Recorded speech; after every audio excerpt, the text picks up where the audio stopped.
Lives of Two Cats by Pierre Loti. Translated by M.B. Richards. Section 1. I have often seen, with a questioning restlessness infinitely sad, the soul of animals meet mine from the depths of their eyes. The soul of a cat, the soul of a dog, the soul of a monkey, as pathetically for an instant as a human soul, revealing itself suddenly in a glance and seeking my own soul with tenderness, supplication, or terror.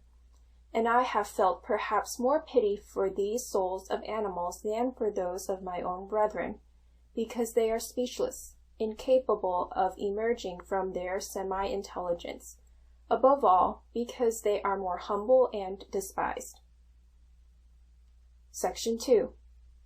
The two cats whose histories I am about to write are associated in memory with comparatively happy years of my life. Years scarce passed by the dates they bear, but years already seeming in the remote past, borne away by the frightfully accelerating speed of time, and which, placed beside the gray today, bear tints of early dawn or last rosy light of morning. So fast our days hasten to the twilight, so fast our fall to the night. Section 3. Pardon me that I call each of my cats Pussy. At first I had no idea of giving names to my pets. A cat was Pussy, a kitten Kitty, and surely no names could be more expressive and tender than these.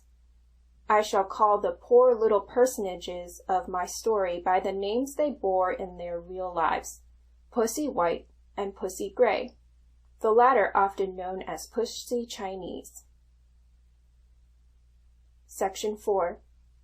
As the oldest, allow me first to present the Angora Pussy White. Her visiting card, by her desire, was thus inscribed: Madame Moumoute Blanche, Première Chat chez M. Pierre Loti. On a memorable evening nearly 12 years ago, I saw her for the first time. It was a winter's evening, on one of my returns home at the close of some Eastern campaign. I had been in the house but a few moments, and was warming myself before a blazing wood fire, seated between my mother and my Aunt Clara. Suddenly something appeared on the scene, bounding like a panther, and then rolling itself wildly on the hearth rug like a live snowball on its crimson ground. "Ah," said Aunt Clara, "you don't know her. I will introduce her. This is our new inmate, Pussy White. We thought we would have another cat, for a mouse had found our closet in the saloon below." The house had been catless for a long time, succeeding the mourning for a certain African cat that I had brought home from my first voyage and worshipped for 2 years, but who one fine morning, after a short illness, breathed out her little foreign soul, giving me her last conscious glance, and whom I had afterward buried beneath a tree in the garden. I lifted for a closer view the roll of fur which lay so white on the crimson mat.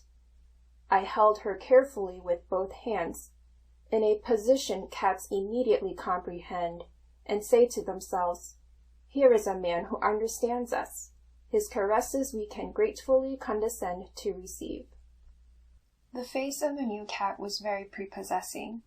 The young, brilliant eyes, the tip of a pink nose, and all else lost in a mass of silken Angora fur.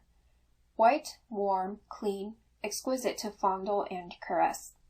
Besides, she was marked nearly like her predecessor from Senegal, which fact probably decided the selection of my father and Aunt Clara, to the end that I might finally regard the two as one, in my somewhat fickle affections. Above the cat's ears, a capote-shaped spot, jet black in color, was set straight, forming a band over the bright eyes. Another and larger spot, shaped like a cape, lay over her shoulders. A plumy black tail, moving like a superb train or an animated fly brush, completed the costume. Her breast, belly, and paws were white as the down of a swan. Her total gave me the impression of a ball of animated fur, light, soft, and moved by some capricious hidden spring. After making my acquaintance, Pussy White left my arms to recommence her play, and in these first moments of arrival, inevitably melancholy, because they marked another epoch in my life, the new black and white cat obliged me to busy my thoughts with her, jumping on my knee to reiterate my welcome, or stretching herself with feigned weariness on the floor, that I might better admire the silken whiteness of her belly and neck. So she gamboled, the new cat, while my eyes rested with tender remembrances on the two dear faces which smiled on me, somewhat aged and framed in gray curls, upon the family portraits which preserved their expression and age in their frames upon the walls, upon the 1,000 objects seen in their accustomed places, upon the well-known furniture of this hereditary dwelling immovably fixed there, while my unquiet, restless, changing being had roamed over a changing world. And this is the persistent, distinct image of our Pussy White, with me still, long after her death. An embodied frolic in fur, snowy white, and bounding or rolling on the crimson rug between the somber black robes of my mother and Aunt Clara, in the evening of one of my great returns. Poor Pussy! During the first winter of her life she was usually the familiar demon, the hearthstone imp, who enlivened the loneliness of the blessed guardians of my home, my mother and Aunt Clara. While I sailed over distant seas when the house resumed its grand emptiness, in somber twilights and interminable December nights, she was their constant attendant, though often their tormentor, leaving upon their immaculate black gowns precisely alike tufts of her white fur.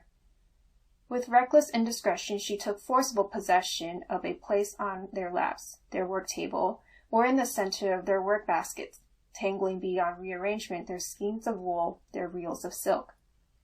Then they would say with great pretense of anger, meanwhile longing to laugh, "Oh, that cat, that bad cat, she will never learn how to behave herself. Get out, miss, get out!" Were there ever such actions as these? They busied themselves inventing methods for her amusement, even to keeping a jumping jack, a ludicrous wooden toy, for her special edification. She loved them cattishly, with indocility, but added thereto a touching constancy, for which alone her little incomplete and fantastic existence merits my lasting remembrance. In springtime, when the March sun began to brighten our courtyard, she experienced new and endless surprises in seeing, awake and crawling from his winter retreat, our tortoise Suleyma, her fellow resident and friend. During the beautiful month of May, she seemed seized by yearnings for space and freedom. Then she made excursions on the walls, the roof, through the lanes, in the neighboring gardens, and even nocturnal absences, which I should here state were unaccountable in the austere circle where fate had placed her. In summer she was languid as a creel. For entire days she lay lazily in the sunshine on the old wall-top among the honeysuckles and roses, or, extended on the tiled walks, turned her white belly to the sun amidst the pots of red or golden cacti. Extremely careful of her little person, always neat, correct, aristocratic, even to the ends of her toes, she was haughtily disdainful of other cats, and conducted herself as if ill-bred if any neighbor cat called on her. In this courtyard, which she considered her own domain, she conceded no right of entry.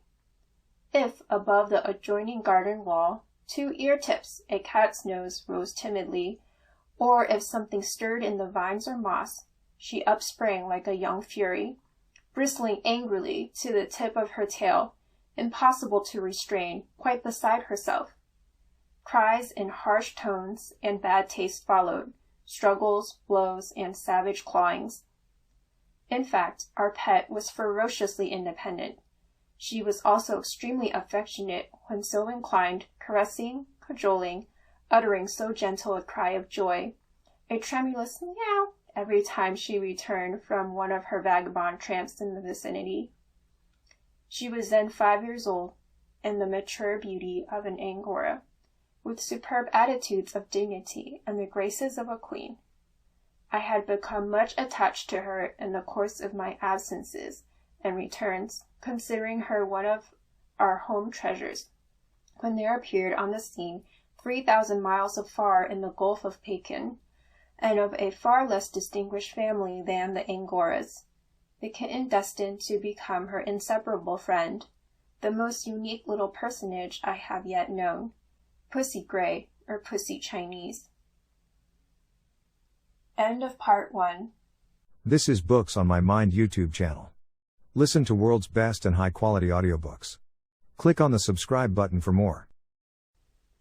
Part 2 of Lives of Two Cats by Pierre Loti. Translated by M.B. Richards. Section 5. Madame Moumout Chinoise, du chien chat, j'aime Pierre Loti.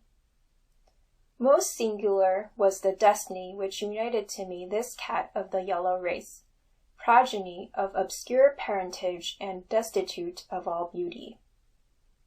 It was at the close of our last foreign war, one of those evenings of revelry which often occurred at that time.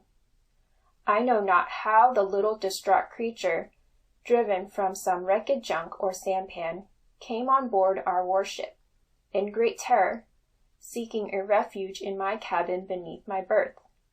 She was young, not half grown, thin and melancholy, having doubtless, like her relatives and masters, subsisted meanly on fishes' heads with a bit of cooked rice. I pitied her much and bade my servant give her food and drink. With an unmistakable air of humility and gratitude she accepted my kindness, and I can see her now, creeping slowly toward the unhoped-for repast, advancing first 1 foot, then another, her clear eyes fixed on mine to assure herself that she was not deceived, that it was really intended for her. In the morning I wished to turn her away.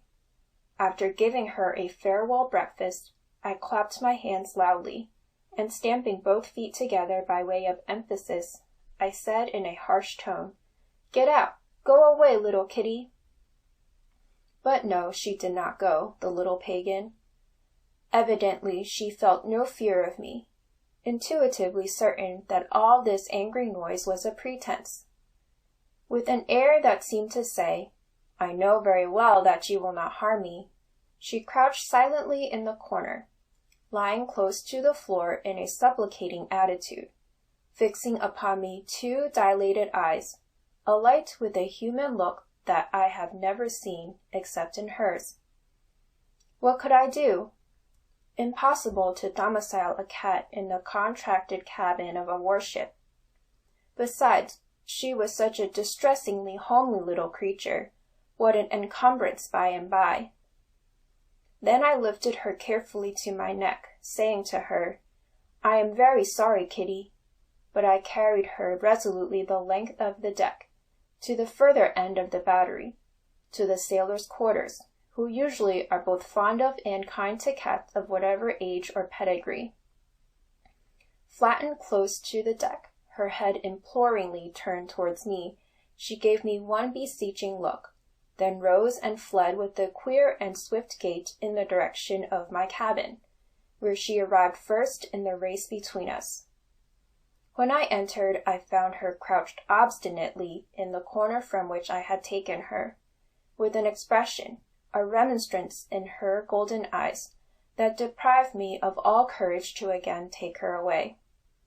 And this is the way by which Pussy Chinese chose me for her owner and protector. My servant, evidently on her side from the debut of the contest, completed immediate preparations for her installment in my cabin, by placing beneath my bed a lined basket for her bed, and one of my large Chinese bowls, very practically filled with sand, an arrangement which froze me with fright. Section 6. Day and night she lived for 7 months in the dim light and unceasing movement of my cabin, and gradually an intimacy was established between us, simultaneously with a faculty of mutual comprehension very rare between man and animal. I recall the first day when our relations became truly affectionate. We were far out in the Yellow Sea in gloomy September weather. The first autumnal fogs had gathered over the suddenly cooled and restless waters. In these latitudes cold and cloud come suddenly, bringing to us European voyagers a sadness whose intensity is proportioned to our distance from home. We were steaming eastward against a long swell which had arisen, and rocked in dismal monotony to the plaintive groans and creakings of the ship.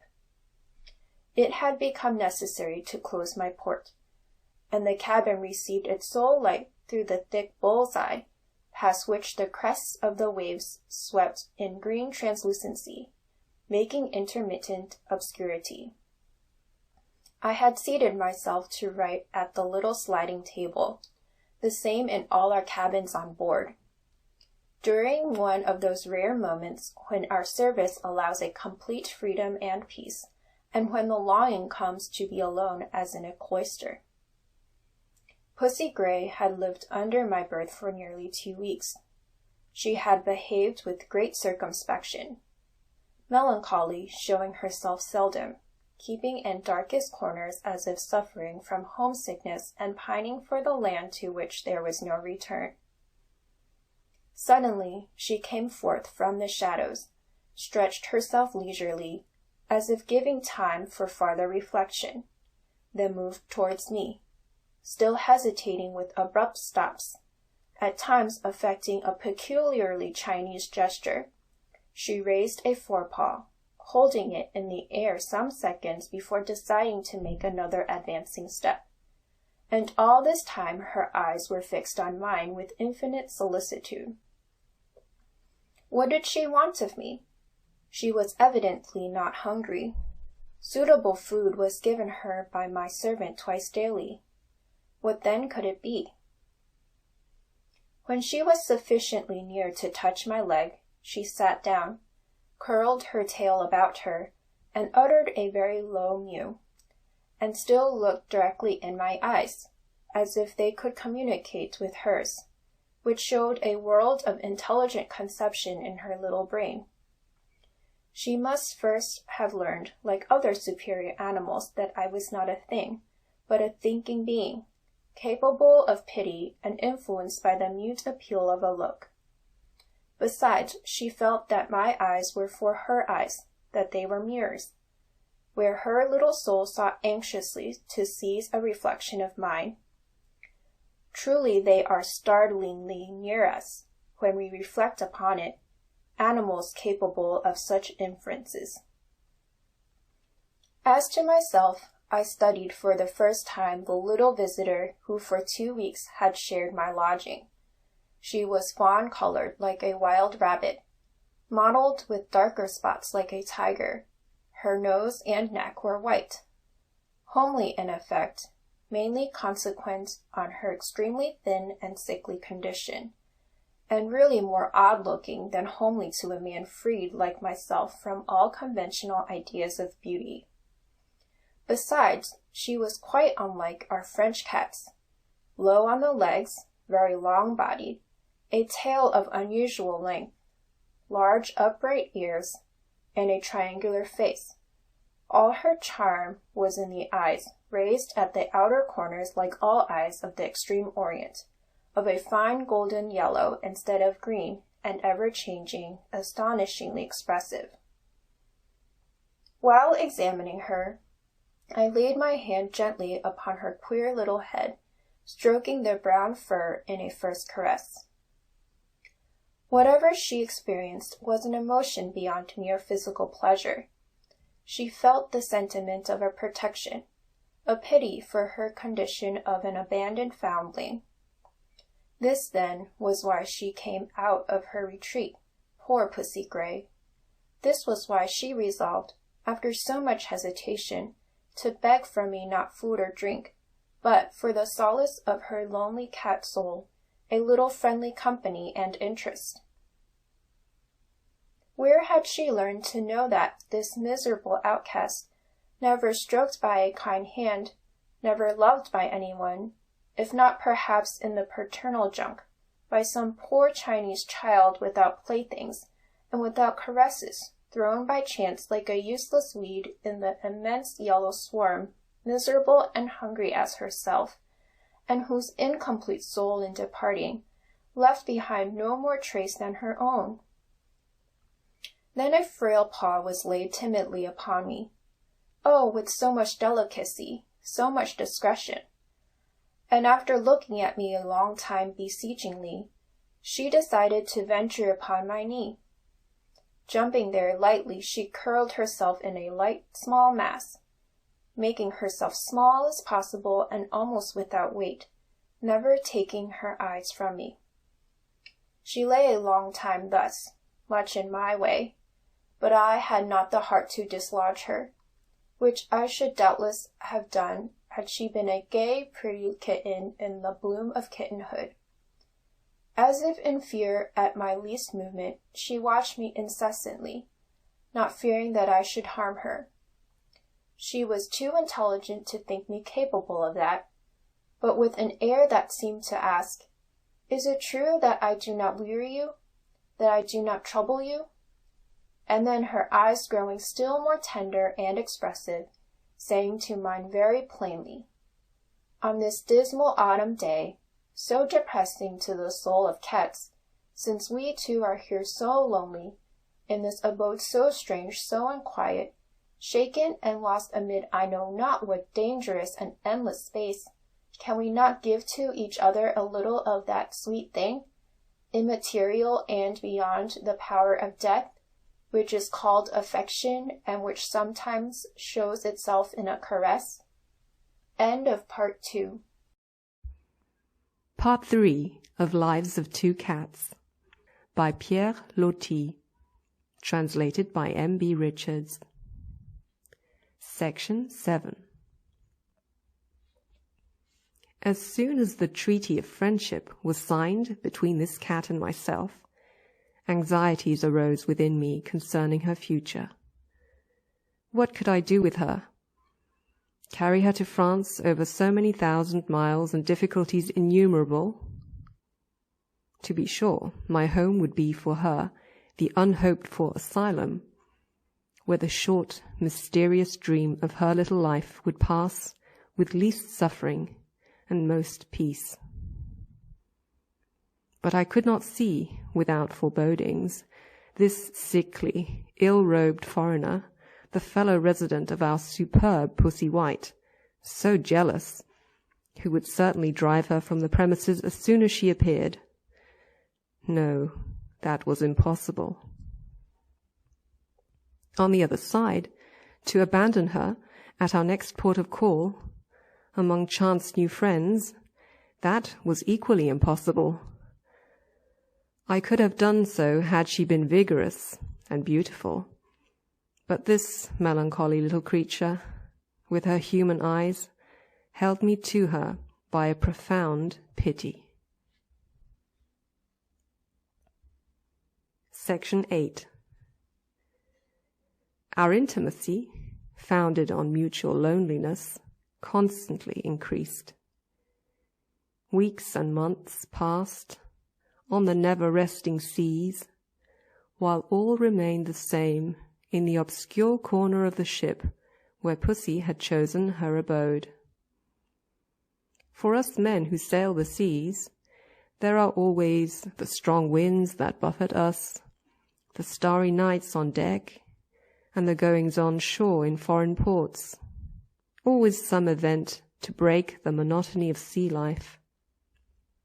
She, on the contrary, knew nothing of the vast world over which her prison moved, nothing of her kindred, or of the sun, or of verdure, or of shade.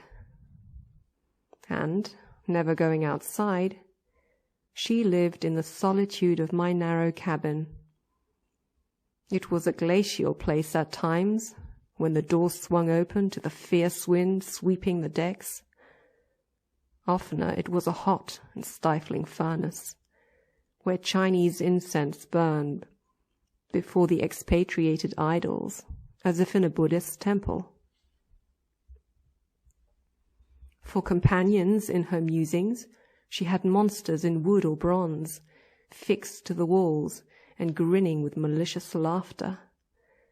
And in the midst of a mass of relics of things sacred in her country, pillaged from dwellings and temples, she wasted away, without air, among the silken hangings that she loved to tear with her restless little claws.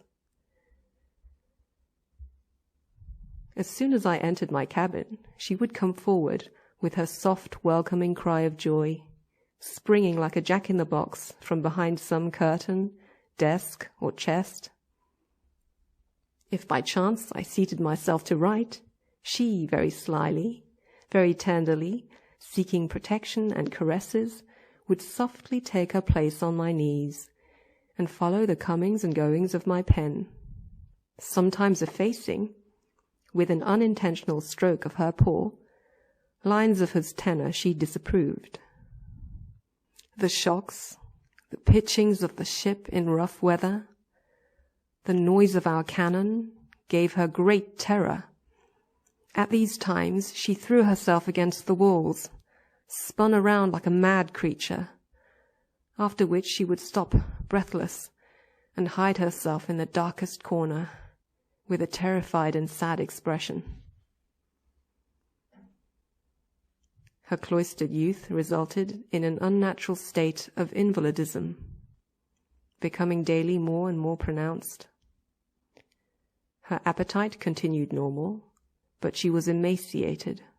Her face grew, if possible, more triangular. Her ears pointed sharply and bat-like.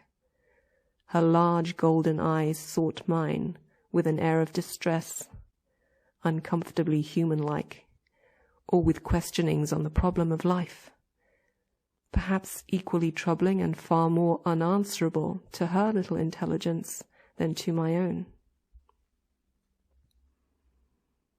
She was very curious about outside matters, despite her unaccountable determination never to cross the threshold of my door, and never failed to examine with extreme attention any new object brought to our common lodging, probably giving her confused impressions of the foreign ports where our ship called. In India, for example, I remember she was once deeply interested, even to the total neglect of her breakfast, in a bouquet of fragrant orchids, so extraordinary to her, who had never known garden or forest, never seen other than the withered or dead flowers in my bronze vases. As an offset to her rough and discoloured fur, which at first sight gave her a gutter-cat air, she was finely formed, and the least movement of her delicate paws was of patrician grace. While watching her, I sometimes fancied her some little enchanted princess, condemned by wicked fairies to share my solitude in this lowly guise. And I called to mind a story of the mother of the great Genghis Khan, which an old Armenian priest of Constantinople, my teacher of the Turkish language, had given me to translate. The young princess, Ule Malik Kurekli, doomed before her birth to die if she beheld the light of day, lived shut up in an obscure dungeon. And she asked her servants, "Is this what they call the world? Tell me, is there anything else outside these walls? Is this tower in something?" "No, princess, this is not the world. That is outside, and very much larger. And there are also things they call stars, that they call sun, and they call moon." "Oh," replied Ule Malik, Let me die, but let me see them. Section 9. It was at the close of winter, one of the first warm days of March, that Pussy Chinese made her debut at my home in France. Pussy White still wore at that season her royal winter robe, and I had never seen her more imposing. The contrast would be the more overwhelming for my poor favourite, lean, lank, with her faded fawn-coloured fur looking as if moth-eaten. I felt myself much embarrassed when our man Sylvester, returning with my pet from the ship, lifted, with a half-disdainful air, the cover of the basket where he had placed her, and I saw, in the midst of the assembled family, my little Chinese friend creep tremblingly forth. Most deplorable was her first appearance. I felt the impression of the group in Aunt Clara's simple exclamation. "Oh, my friend, how homely she is!" Homely indeed. And in what way, under what pretence, could I present her to the magnificent Pussy White? In utter helplessness, I had her carried, for the time being, to an isolated granary, that I might gain time to reflect on the situation. Section 10. Their first interview was certainly terrible. It was unpremeditated. A few days after, in the kitchen, a locality of irresistible attractions, where the cats of the same household do what one can to prevent will some day meet. The servants summoned me hastily, and I ran to the battlefield, where, uttering unearthly yells, a shapeless package of fur and claws, formed of their closely clinched little bodies, rolled and bounded, shattering glasses, plates, and dishes, while tufts of white fur, grey fur, black fur, and fawn fur flew and floated everywhere. It was necessary to interfere energetically and instantly. To separate them, I threw upon them a whole carafe of water. I was at my wits' end. Section 11. Breathless, scratched, and bleeding, her heart beating as if it must break, Pussy Grey was gathered to my breast, where she clung closely, growing more quiet in the consciousness of sweet security. Then she became less and less rigid, and as limp and inert as if dying, which is a way cats have of showing entire confidence in one who holds them. Pussy White, seated, thoughtful and gloomy in a corner, looked at us with surprised eyes, and a deduction from the view was formed in her little jealous brain that she, who from one year's end to the other had driven from the neighbouring walls all other cats, unwilling even to endure their presence, must acknowledge this ugly pagan as mine, since I held her so tenderly, so closely. Then it became necessary that she, Pussy White, should tolerate her presence in the mansion and trouble her no more. My surprise and admiration were great to see these two, an instant after, pass by each other, not merely with indifference, but calmly, civilly, and all was ended. During their lives, they never quarrelled again. End of part 3. This is Books on My Mind YouTube channel. Listen to world's best and high-quality audiobooks. Part 4 of Lives of Two Cats by Pierre Loti, translated by M.B. Richards. Section 12. The springtime of the following year, How pleasant my reminiscences of its sunny days! Very short as all seasons now seem, it was the last which held a charm for me, like the mysterious enchantment of childhood's days, passed in the same environment of verdure and bloom, in the midst of flowers blooming anew in their annual ranks, the same jasmines, the same roses. After my campaigns I joyfully returned there, to forget other continents and immense seas. Again, as in my infancy, I limited the exterior world to the old walls hung with vines and mosses which bounded my rambles, the distant lands where I have since lived seeming unreal as those of which I dreamed, having never seen. The far horizons fade. They vanish imperceptibly, and nothing is real to me save our mossy stones, our trees, our trellises, and our beloved white roses. At that time I had built in a corner of my mansion a Buddhist pagoda, the collected debris of original temples. From the large cases opened daily in the courtyard in the warm sunshine, there arose that indefinable and mingled odor of china, from pedestals of columns, bas-reliefs of ceilings, carved altars, and moldy old idols and vases. It was interesting and unique, this unpacking, to watch these grotesque objects appearing one by one, arranging themselves, as it were, on the grass or the mossy pavement. All this assembly of monsters of far Asia, bearing on their faces the same frowns and grimaces they had borne for ages. Occasionally my mother and Aunt Clara would come out to look at them, astonished at their overwhelming ugliness. Pussy Gray was the most interested spectator of these unpackings. Recognizing her ocean surroundings, she sniffed all with confused memories of her native land.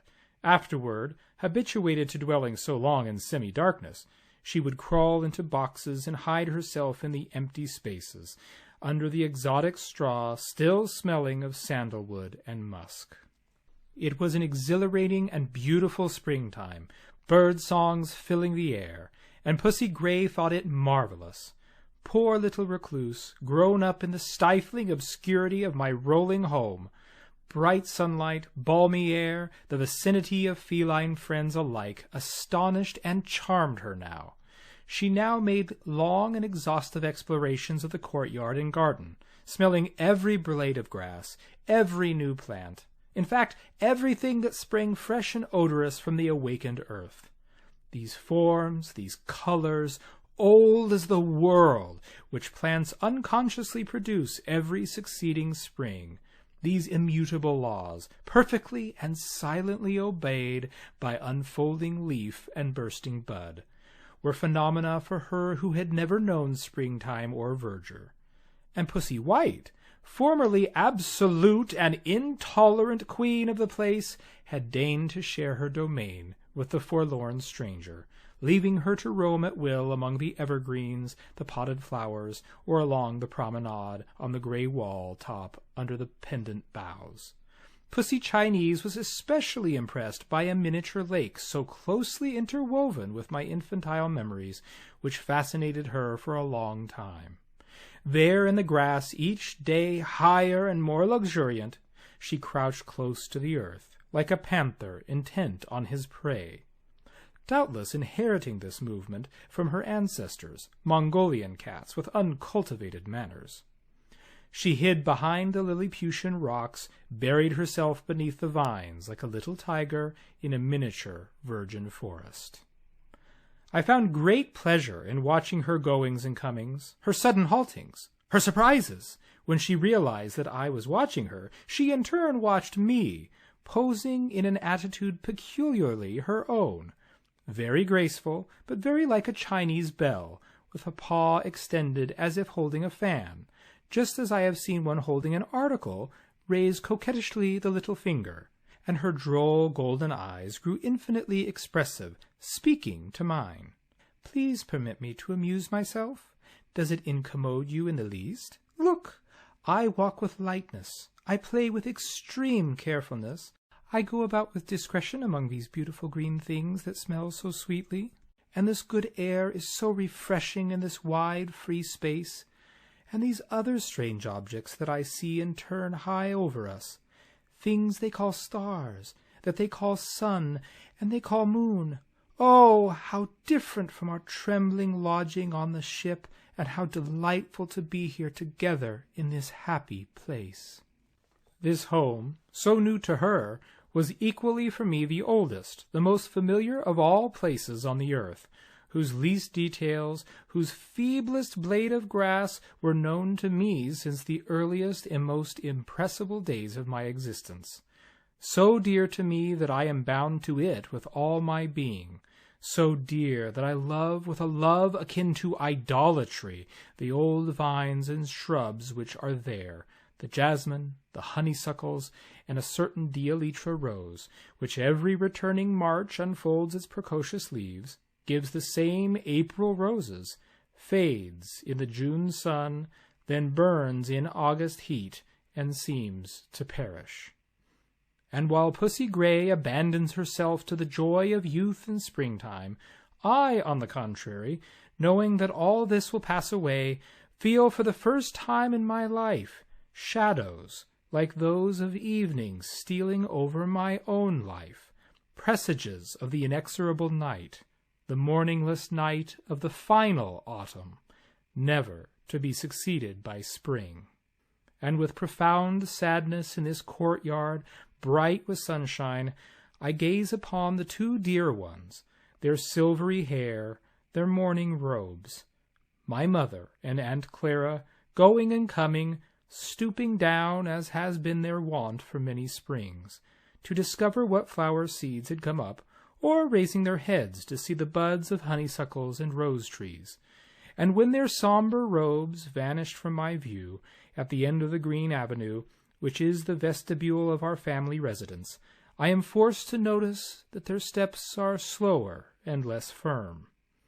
Oh, time, perhaps near, when in the unchanging green avenue I shall behold them no more. Can it be possible that time may arrive? If ever they shall be gone, I have the illusion that it will not be an entire departure, so long as I remain there, recalling their presence, that, in the quiet summer evenings, I shall sometimes see their spirits glide beneath the jasmine, that something of their existence will still live in the plants they have tended, and breathe from the falling honeysuckle, the old dielytra rose. Section 13. Since her life in open air, my favorite flourished visibly. The bare and unsightly spots in her rabbit-colored coat were covered with new glossy fur. She was less thin, more careful of her little person, and bore no longer the appearance of a witch's cat. My mother and Aunt Clara often stopped to speak to her, interested in her odd ways, her expressive eyes, and her soft, responsive trrr, trrr, trrr that she never failed to utter when addressed. "Certainly," they said, "this Chinese pussy seems very happy with us. No cat's face could show greater content." A happy look, in fact, even a look of gratitude to me, who had brought her to her new home. And the happiness of young animals is perfect, perhaps because they have not, like us, forebodings of the inevitable future. She passed deliciously dreamy days in most luxuriant idleness, extended on the warm tiles or the soft moss, enjoying the silence, somewhat depressing to me, of this abode, where neither the contention of wind and wave or the terrible shock of cannon troubled her repose. She had reached the distant, peaceful haven, the last port in her short life's voyage, and rested happily unconscious of the end. Section 14. One fine day, without intervention, seized by some sudden whim, the indifference of Pussy White changed to a tender friendship. She came deliberately to Pussy Gray and rubbed her nose against her own affectionately, which is, with her race, the equivalent of a kiss. Sylvester, who was present at the performance, showed himself skeptical regarding its good intent. "Did you see," said I, "the kiss of peace?" "Oh, no, sir," he replied in that tone of accomplished connoisseur, assumed whenever any question arises concerning my cats, dogs, horses, or any other animals. "Oh, no, sir. It is simply that Pussy White wishes to ascertain if Pussy Gray has been stealing her meat." He was mistaken for once, nevertheless, and from that hour they were fast friends. They could be seen sitting in the same chair, eating the same food, even from the same plate, and every morning running to exchange salutations, rubbing together the tips of their soft noses, one yellow, the other pink. Part 5 of Lives of Two Cats by Pierre Loti, translated by M.B. Richards. Section 15. After this, we said, the cats did this or that. They were an intimate and inseparable pair, taking counsel together, following each other in the least and most trivial actions of their lives, and making their toilets together, licking each other with mutual interest. Pussy White maintained her position as the special cat of Aunt Clara, while the Chinese continued my faithful little friend, holding fast to her old habits of following me with her speaking eyes, and replying in her expressive whenever I spoke to her. Scarcely would I be seated before a light paw rested on me, as in the old evenings on the ship. 2 questioning eyes sought mine, then a bound, and she was on my knees, slowly making her preparations for a nap, plying her forepaws alternately, turning herself round to the right, then to the left, and usually finding the right position by the time I was ready to depart. What a mystery, a soul's mystery, perhaps, this constant affection of an animal and its unchanging gratitude. Section 16.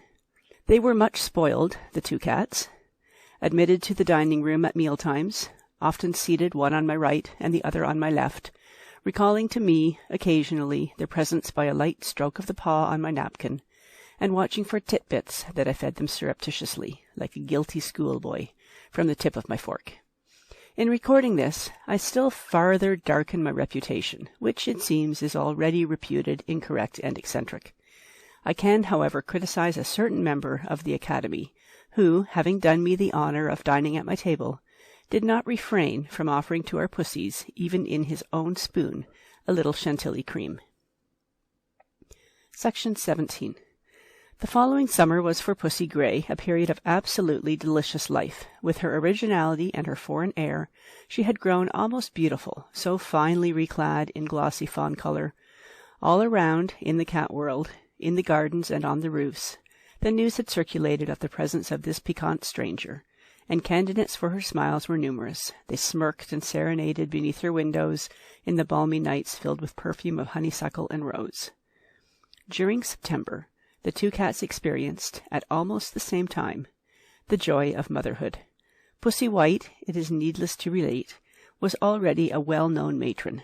As to Pussy Grey, when her first moments of surprise had passed, she tenderly licked the precious tiny grey kitten, spotted and mottled like a tiger, her only son. Section 18.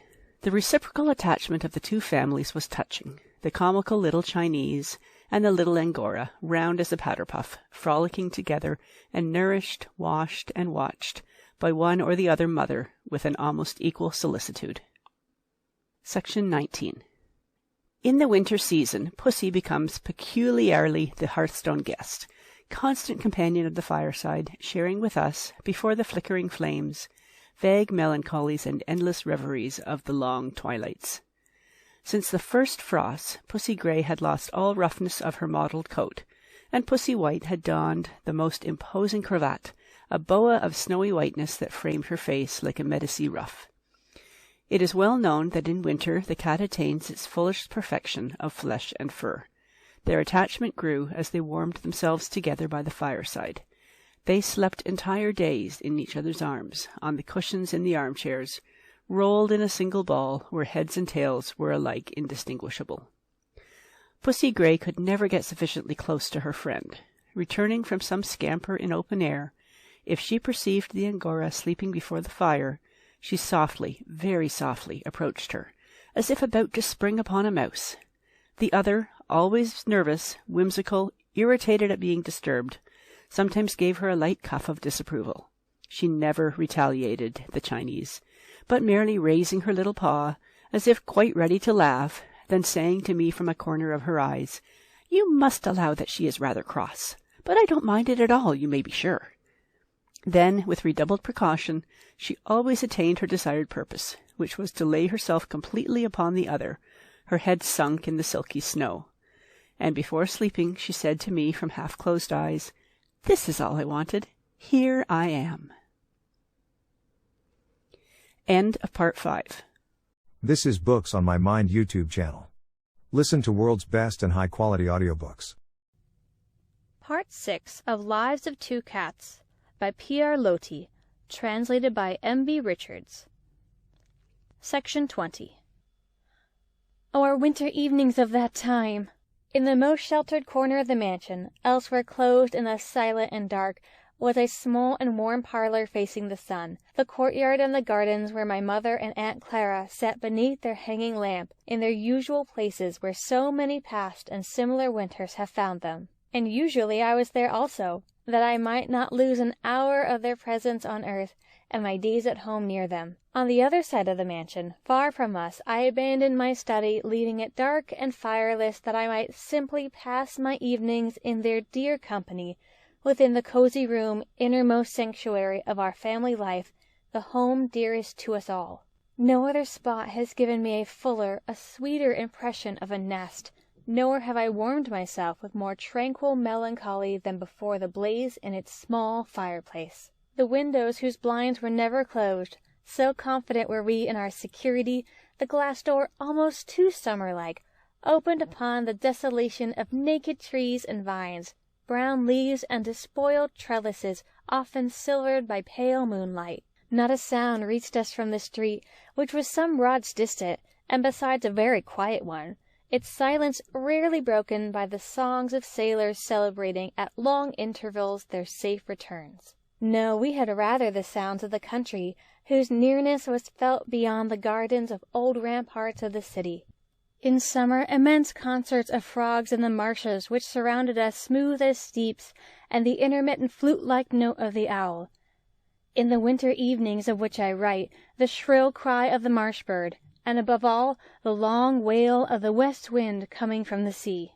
Upon the round table, covered by a gaily flowered cloth which I have known all my life, my mother and Aunt Clara placed their work-baskets, containing articles that I would fain designate fundamentals, if I dared employ that word, which, in its present instance, will signify nothing save to myself. Those trifles, now sacred relics, which hold in my eyes, in my memory, in my life, a supreme importance, embroidery scissors, heirlooms in the family, lent me rarely, when a child, with manifold charges to carefulness, that I might amuse myself with paper-cutting. Winders for thread in rare colonial woods, brought long years ago from over the oceans by sailors, and giving material for deep reveries. Needle-cases, thimbles, spectacles, and pocket-books. How well I know and love every one of them, the trifles so precious spread out every evening for so many years on the gay old tablecloth by the hands of my mother and Aunt Clara. After each distant voyage, with what tenderness I see them again and bid them my good day return. In writing of them I have used the word fundamental, so inappropriate, I confess, but can only explain it thus. If they were destroyed, if they ceased to appear in their unchanged position, I should feel as if I had taken a long step near the annihilation of my being, toward dust and oblivion. And when they shall be gone, my mother and Aunt Clara, it seems to me that these precious little objects, religiously treasured after their departure, will recall their presence, will perhaps prolong their stay in our midst. The cats, naturally, remained usually in our common room, sleeping together a warm soft ball upon some taboret or cushioned chair, the nearest to the fire. And their sudden awakenings, their musings, their droll ways, cheered our somewhat monotonous evenings. Once it was Pussy White, who, seized by a desire to be in our closer company, leaped upon the table and sat gravely down upon the sewing work of Aunt Clara, turning her back upon her mistress, after unceremoniously sweeping her plummy tail over her face, afterwards remaining there, obstinately indiscreet, and gazing abstractedly at the flame of the lamp. Once, in a night of tingling frost, so excitable to a cat's nerves, we heard in a near garden an animated discussion. Meow, meow. Then from the mute fur ball which slumbered so soundly, up sprang two heads, two pair of shining eyes. Again, The quarrel goes on. The Angora rose up resolutely, her fur bristling in anger, and ran from door to door, seeking an exit as if called outside by some imperative duty of great importance. "No, no, Pussy," said Aunt Clara. "Believe me, there is no necessity for your interference. They will settle their quarrel without your help." And the Chinese, on the contrary, always calm and averse to perilous adventure, contented herself by glancing at me with a knowing air, evidently regarding her friend's movements as ridiculous, and asking me, am I not right in keeping away from this fracas? A certain beatitude, profound and almost infantile, pervaded the silent little parlor where my mother and Aunt Clara sat at work. And if by means I remember with a dull heart-throb having possessed an Oriental soul, an African soul, and a number of other souls, of having indulged, under divers suns, in numberless fantasies and dreams, all that appeared to me as far distant and forever finished. And this roving past led me more thoroughly to enjoy the present hour, the side scene in this interlude of my life, which is so unknown, so unsuspected, which would astonish many people and perhaps make them smile. In all sincerity of purpose I said to myself that nothing could again take me from my home, nothing could be so precious as the peace of dwelling there, and finding again part of my first soul to feel around me in this nest of my infancy, I know not what benignant protection against worthlessness and death, to picture myself through the window, in all the obscurity of dying foliage, beneath the winter moon, this courtyard which once held my entire world, which has remained the same all these years past, with its vines, its mimic rocks, its old walls, and which may perhaps resume its importance in my eyes, its former greatness, and repeople itself with the same dreams. Above all, I resolved that nothing in the wide world was worth the gentle bliss of watching Mother and Aunt Clara sewing at the round table, bending toward the bright flowered cloth, their caps of black lace, their coils of silvery hair. Oh, one evening I will recall, there is a scene, a drama, among the cats. Even now I cannot recall it without laughing. It was a frosty night about Christmas time. In the deep silence we had heard, passing above the roofs, through cold and cloudless skies, a flock of wild geese emigrating to other climates. A sound of harsh voices, very numerous, wailing not too harmoniously together, and soon lost in the infinite regions of the sky. "Do you hear? Do you hear?" said Aunt Clara with a slight smile and an anxious look to banter me, recalling the fact that in my childhood I was greatly alarmed by these nocturnal flights of birds. To hear their voices one should have a keen ear and listen in an otherwise silent place. Our room then resumed its calm, a calm so profound that I heard the complaint of the blazing wood on the hearth, and the regular breathing of our cats, seated in the chimney corner. Suddenly, a certain large yellow gentleman cat, held in horror by Pussy White, but persistently pursuing her with his declarations, appeared behind a window-pane, showing in full relief against the background of the dark foliage, looking at her with an impertinent and expectant air, and uttering a formidable meow of provocation. Then she sprang up at the window like a panther or a ball deftly thrown, and there, nose to nose, on each side of the pane, there was a useless battle.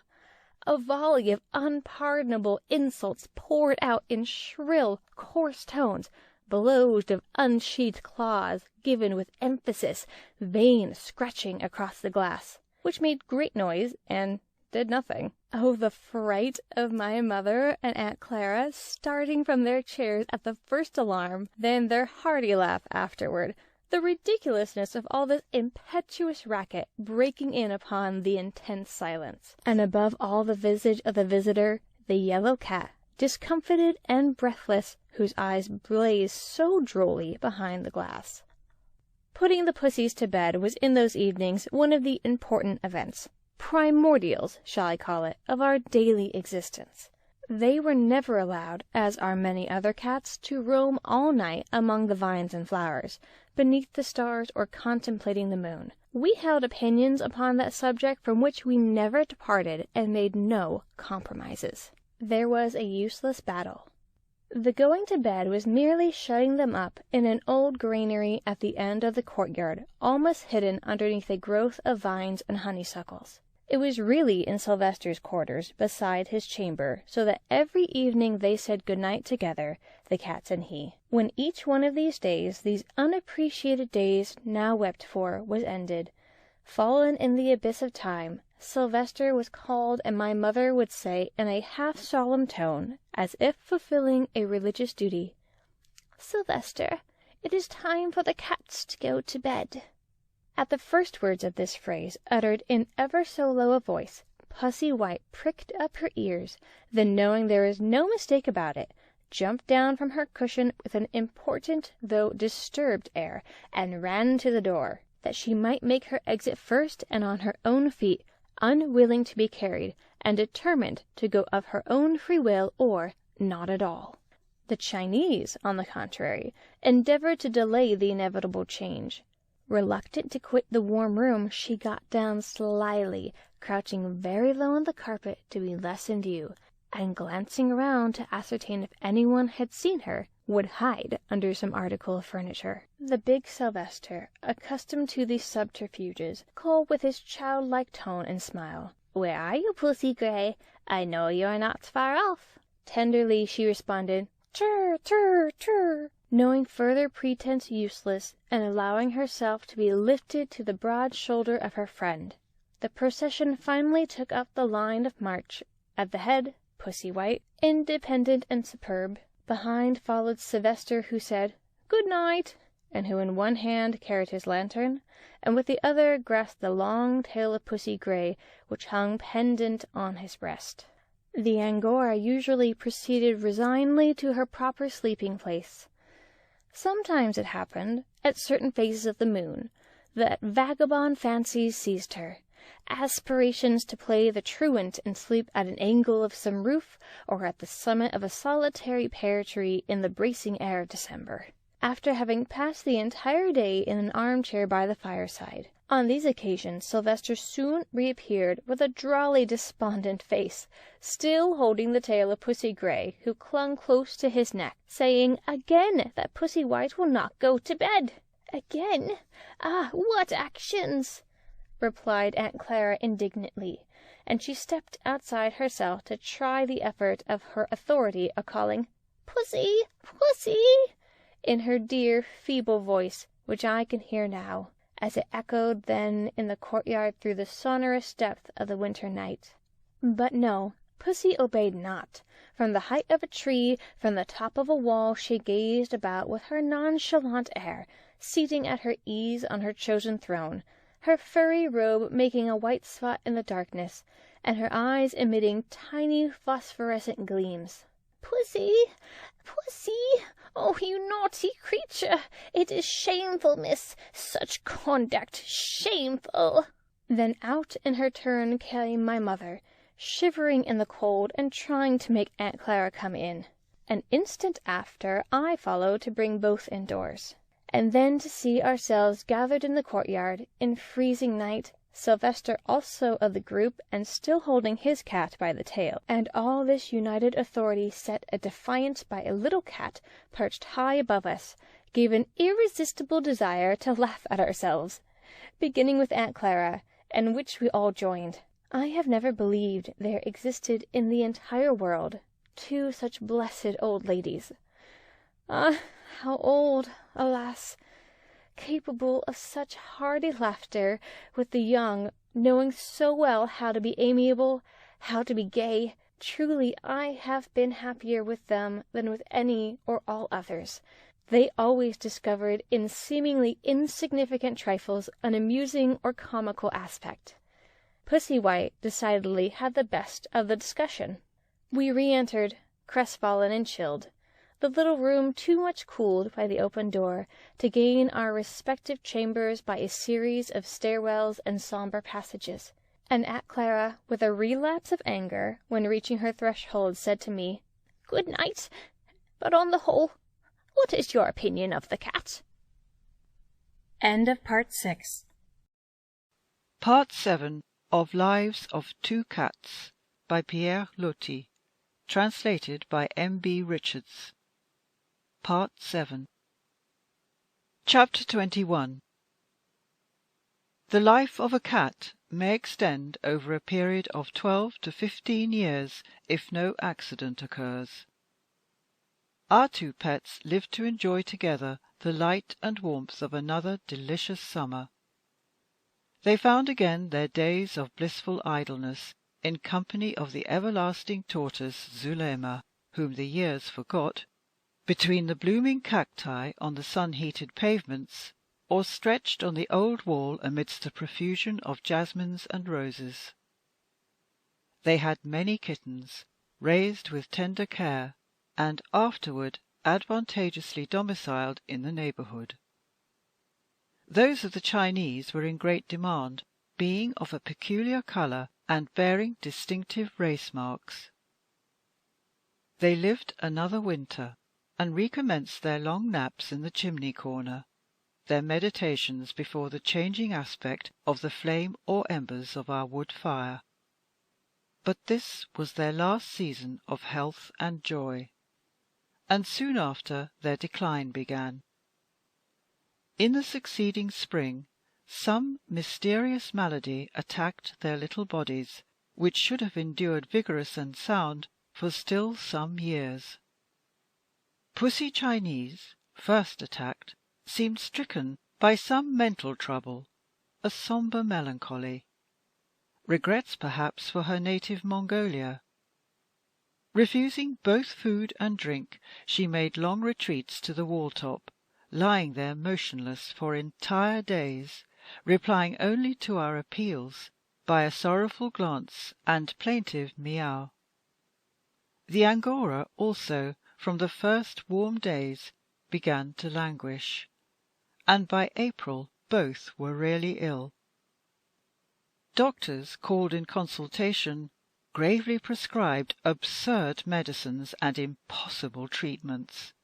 For one, pills morning and evening, and poultices applied to the belly; for the other, a hydropathic course, close shaving of the body, and a cold plunge bath twice daily. Sylvester himself, who adored the pussies, who obeyed him as they would no one else, declared all this impossible. We then tried the efficacy of domestic remedies. The mothers Michel were summoned, but their simple prescriptions were of no avail. They were going from us, our beloved and cherished pets, filling our hearts with great compassion, and neither the loveliness of spring nor its glory of returning sunshine could rouse them from the torpor of approaching death. One morning, as I arrived from a trip to Paris, Sylvester, while receiving my valise, said to me sadly, "Sir, the Chinese is dead." She had disappeared for 3 days. She, so orderly, so domestic, who never left our premises. Doubtless, feeling her end near, she had fled, obedient to an impulse or sentiment of extreme modesty, which leads some animals to hide themselves to die. "She remained all the week," said Sylvester, "up on the high wall, lying on the red jasmine vine, and would not come down to eat or drink, but she always answered when we spoke to her, in such a little feeble voice." Where then had she gone, poor Pussy Grey, to meet the terrible hour? Perhaps, in her ignorance of the world, to some strange house where she was not allowed to die in peace, but was tormented, driven out, and afterwards cast on the dunghill. Truly, I would have chosen that she might die at her home. My heart swelled a little at the remembrance of her strange human glances, so beseeching, so indicative of that need of affection which she could not otherwise express, seeking my own eyes with mute interrogation for ever unutterable. Who knows what mysterious agonies rend the little disturbed souls of the lower animals in their dying hours? Chapter 22.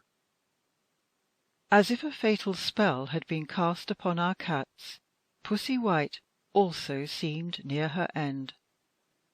By fantasy of the dying, she had selected her last lodging in my dressing room, upon a certain lounge whose rose colour doubtless pleased her. There we carried to her a little food, a little milk, which were alike untasted. She looked at us whenever we entered with kind eyes, glad to see us, and still purred feebly when caressed. Then one pleasant morning she also disappeared, and we thought she would return no more. Chapter 23. She did return, however, and I recall nothing more sad than her reappearance. It was about 3 days after, in one of those delightful periods at the commencement of June, which shine and glow in the unclouded heavens, deceivers with promises of eternal duration, woeful to beings born to die.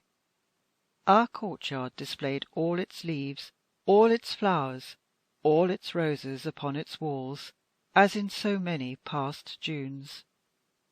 The martinets, the swallows, exhilarated with light and life, darted about with songs of joy in the blue above us. There was a universal festival of things without soul and gay animals unconscious of death. Aunt Clara, walking there, watching the opening blossoms, called to me suddenly, and her voice showed that something unusual had occurred. "Oh, come, look here! Our poor pussy has returned." She was there indeed, reappearing as a wretched little phantom, emaciated, weak, her fur already discoloured with earth. She was half dead. Who knows what emotion led her home? An afterthought, a lack of courage at the last hour, a longing to see us once more. With extreme exertion she had surmounted the lower wall, so familiar, which she was wont to cross in 2 bounds when she returned from her beat of police guard, to cuff some acquaintance, to correct some neighbour. Breathless from her supreme effort, she lay extended on the new grass at the margin of the mimic lake, bending her poor head to lap a mouthful of fresh water, and her imploring eyes called for aid. "Do you not see that I am dying? Can you do nothing to help me live a little longer?" Presages of death everywhere this fair June morning beneath its resplendent sky. Aunt Clara, leaning over her suffering favourite, seemed to me suddenly so old, feebler than ever before, ready also to go from us. We decided to carry Pussy White back to the dressing room, and place her on the rose-coloured lounge she herself had chosen the preceding week, and which had seemed to please her. I resolved to watch carefully that she should not depart again, that at least her bones might rest in the earth of our courtyard, that she should not be thrown on some dunghill, like that of my poor Chinese companion, whose anxious eyes still haunted me. I held her to my breast with careful tenderness, and, contrary to her habitude, she allowed herself to be carried this time in complete confidence, her drooping head leaning on my arm. Upon the rose-coloured lounge she struggled against death for 3 days, so great is a cat's vitality. The sun shone on the mansion and the gardens around us. We continued to visit her often, and she always endeavoured to rise to greet us, with a grateful and pathetic air, her eyes telling as plainly as those of a human being the presence and the distress of what we call the soul. One morning I found her dead, rigid, her open eyes glassy, expressionless, a corpse, a thing to be hidden from view. Then I bade Sylvester make a grave in a terrace of the courtyard at the foot of a tree. Whither had fled that which I had seen shine forth from her dying eyes, the restless spark within? Whither had it gone? End of Part 7. This is Books on My Mind YouTube channel. Listen to world's best and high-quality audiobooks. Part 8 of Lives of Two Cats by Pierre Loti. Translated by M.B. Richards. Section 24. The burial of Pussy White in a quiet courtyard under the blue sky of June, in full sunlight of 2 o'clock. At the chosen place Sylvester dug the grave, then stopped, looking at the bottom of the excavation, and stooping to pick up something that surprised him. "What is this?" said he, stirring the small white bones which he had discovered. "A rabbit?" The bones of an animal indeed, those of my cat from Senegal, an old pussy, my companion in Africa, very much beloved long ago, that I had buried there a dozen years before, and then forgotten, in the abyss where beings and things that disappear forever accumulate. And while looking at these bones mingled with the earth, these tiny legs like white sticks, this collection still suggesting what was once the back and tail of an animal, there arose before me with an inclination to smile and a heavy heart-throb, a scene well nigh forgotten, a certain occasion when I had seen the same posterior of a cat, clothed in agile muscles and in silky fur, fly before me comically, tail in air, in the very height of terror. It was one day when, with the obstinacy natural to her race, she had climbed again on a piece of furniture 20 times forbidden, and there broken a vase which I prized very highly. I had first given her a cuff, then my temper rising, I followed it by a rather brutal kick. She, surprised only by the blow, realized by the succeeding kick that war was declared. It was then that she swiftly fled, her plumy tail in the air, and from her refuge beneath the sofa she turned around to give me a reproachful and distressed look, believing herself lost, betrayed, assassinated by him she loved, and to whose hands she had confided her fate. And as my eyes were still angry, she uttered finally her cry of surrender, of hopeless despair, that peculiar and sinister cry of animals that realize themselves on the verge of death. All my anger vanished. I called her, caressed her, still trembling and panting, upon my knees. Oh, the last agonized cry of an animal, be it that of the ox, drawn down to the abattoir, even that of the miserable rat held between the teeth of a bulldog, that hopeless appeal addressed to no one, which seems a protest addressed to nature itself, an appeal to an unknown, impersonal mercy, pervading all space. 2 or 3 bones sunken at the foot of a tree is all now remaining of the once cherished creature that I recall so living and so droll, and her flesh, her little person, her attachment to me, her intense terror on a certain occasion, her precipitate flight, her plaintive reproach, all finally that encompassed these bones has become a little earth. When the hole was sufficiently deep, I went upstairs where all that remained of our beautiful Angora lay rigid on the rose-colored lounge, and in descending with my light burden, I found in the courtyard my mother and Aunt Clara, seated on a bench in the shade, assuming to be there by chance, and pretending to converse unconcernedly. That we should thus assemble expressly for this burial would seem rather ridiculous, and we perhaps should have smiled despite our grief. There never glowed a brighter day, never a balmier silence, unbroken save by the hum of insects. The garden was in full bloom, the rose trees white with their blossoms. The peace of the country brooded over the neighborhood. The martinets and swallows slept. The everlasting tortoise, most lively when the sun shone hotly, trotted aimlessly to and fro on the pavement. Everything was imbued with the melancholy of too tranquil skies, a season too monotonous, of the oppression of noonday. Against the fresh green verdure, the dazzling brightness of color, the two similar robes of my mother and Aunt Clara formed two intensely black spots.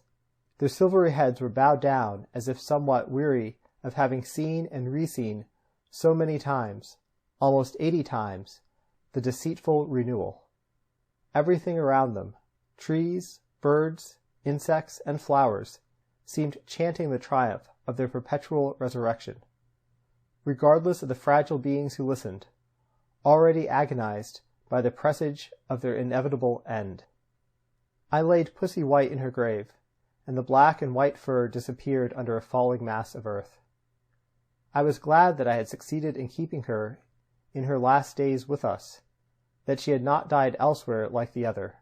At least her body would decay in our courtyard, where for so long a period she had laid down the law for all cats of the neighborhood, where she had idled away the summer hours on the vine-covered wall, and where on winter nights, at a capricious hour for retiring, her name had resounded so many times in the silence, called by the falling voice of Aunt Clara.